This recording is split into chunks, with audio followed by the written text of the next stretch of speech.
Баршаңызға сәлем достар, сіздермен бірге Дара KZ. Бүгін біз әдеттегідей әдіс-тәсілдердің бірнеше түрлерін білетін боламыз. Ол үшін каналға жазып, қолдау көрсетуді ұмытпаңыздар. Сиқырлы сөз тәсілі. Мақсаты оқушының жылдамдығын, белсенділігін дамыту. Ережесі: оқушыға бір қағаз қиындысын беріңіз. Оқушы қағаздағы сөзді іс-әрекетпен 1 минутта атамай сипаттауы керек. Сөзі тапқан оқушыға мұғалім келесі сөз жасырылған қағаз қиындысын береді. Мысалы, күн, садақ, бесік, ағаш, жануар, тағы басқа. Немесе тақырыбыңыз бойынша осындай белгілі бір сөздерді беруіңізге болады. Әріптер тәсілі. Мақсаты оқушылардың есте сақтау қабілетін арттырады.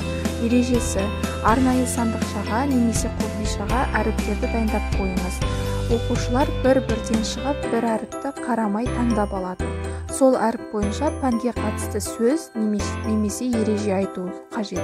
Мысалы, ш әріпі түссе, оқушыға шыдан басталатын әріп сөз немесе ереже айту керек.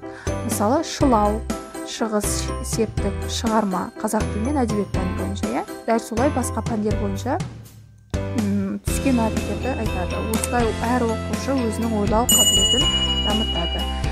Бағалау әдісі. Экранда көріп тұрғандарыңыздай, бірінші бұл, яғни батарейка әдісі. Оқушыларға осы батарейканы шығарып бересіз.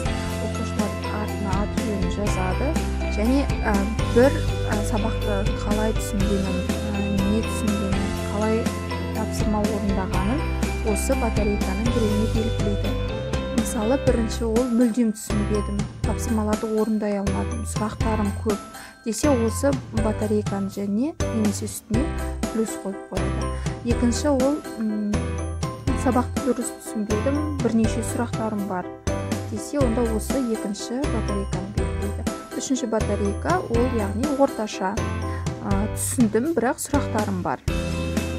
Ал мынау төртінші, барлығы түсінікті, сұрақтарым жоқ, бір тапсырма орындалмай қалды, немесе сұрағым бар десе, осы батарейканы белгілейді.